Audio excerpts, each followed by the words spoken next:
Man, I'm just so proud of the two guys you just talked to, Zach and Harwin. And I think Harwin mentioned it just now, but it would have been. A lot of times seniors get senioritis, and when things aren't going their way, they start taking their mind to what's next for me.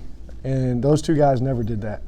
They've really rallied around some guys that are trying to find their way, like John. We're asking John to do a lot. John's trying to figure out how to score, but also create, and so Zach's been trying to help him navigate that. Harwin has been unbelievable in the second halves of these games in terms of his mentality, his talk, just talking about chipping away. He says all the right stuff.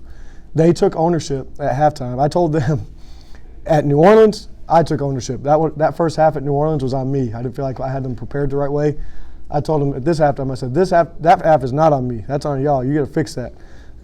And to their credit, they responded the right way. I called a timeout in the first half and chewed on them probably as good as I have all year because I just didn't feel like our process was right. I felt like we were trying to be heroes. And the guy I went at the most was John Massey because he can handle it. And I told our staff before the game, I said, the one thing that makes us different with John at the one is his ability to handle me in tough situations is really good. He responds the right way to me. And so I really challenged him in that timeout in the first half. And you may have noticed in the second half, he had a couple of huge assists, and he looked over and pointed at me on those plays.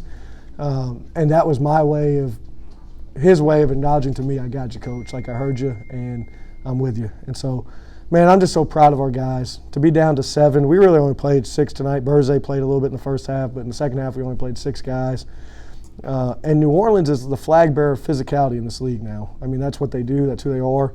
And to out-rebound them by 23 with the group that we have, 20 offensive rebounds, we picked a really good night to show up on the physical side of the basketball, especially in the second half. The second half was phenomenal.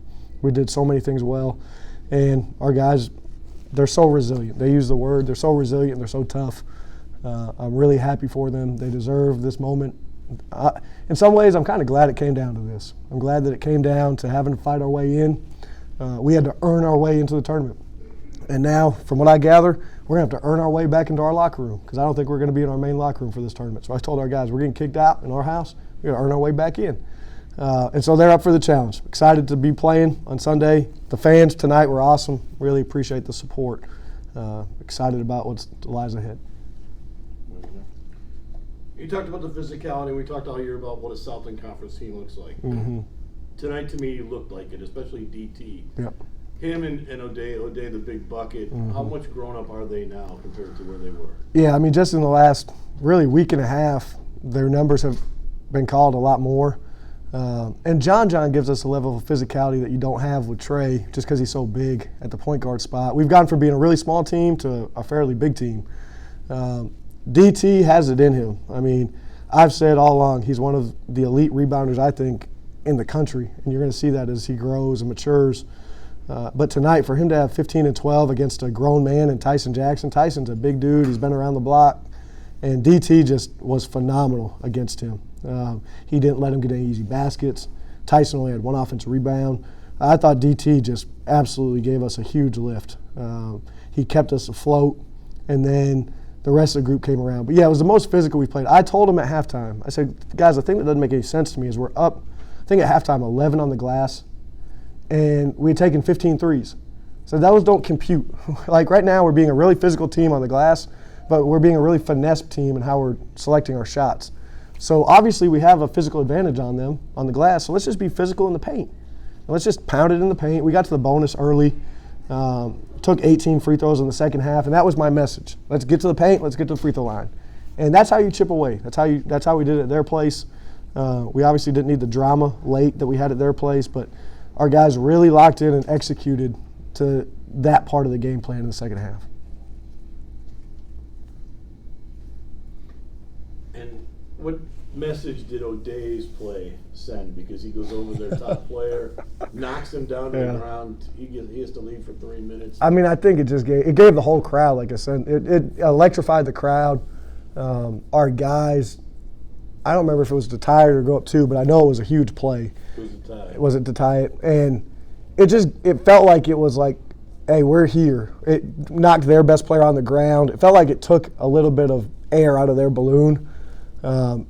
I got the crowd into it. Celeste didn't like that very much when we started kind of going back and forth with them. But it was a key moment in the game. It gave our guys a level of belief. I think they came down and hit a 3 right after it.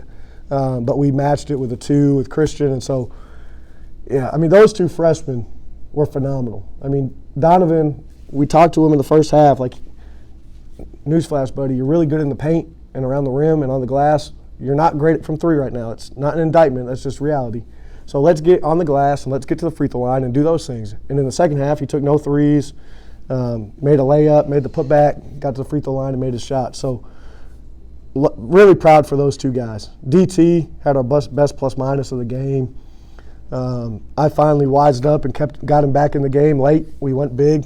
I've been hesitant to do that at times. And tonight, I just said, you know what, we're just going to go big. And we're going to stay big even down the stretch when I didn't feel like we might have enough skill on the court. And it paid off for us. So really proud of those guys. John had a huge play to DT for a layup and 1 on a ball screen action where DT slipped. They just made so many big plays, finished. Really proud of those 2 guys. The seniors were good, but the freshmen helped us get over the top, which is a pretty neat kind of passing of the tide. With the way the game was at their place, down 22 to start the second half, here you're down double digits. Because the way you came back in that game, do you feel like the team's like, hey, we got this? Yeah. It's not an emergency situation. Yeah, we just talked about it. I literally at halftime I said, okay, at their place, here's what it was. At our place, it's the same thing. At their place, all we were doing was taking threes. We were settling for bad shots. We weren't being physical defensively. So it's the same game. We're just mirrored it. So let's go out like we did their place. Let's go back to the 4-minute game philosophy. Let's see if we can win the first 4-minute game, which we did. And then we won the second 4-minute game, and it cut it to 5, I think. Then we won the third one. And all of a sudden, in their mind, it was like, okay, we've got it. We understand. Sometimes as a coach, you wish you didn't have to rely on those lessons. But that game at New Orleans was, I put it on the board. This is our kind of line in the sand, turning point moment. And we were able to go back to that moment. It's kind of like an Ebenezer stone. You're able to go back to it, remember what you had been through and how you got through a really tough situation. So happy for these guys. Their faith has been rewarded to get into the tournament. Really, really blessed. God's good. Awesome night.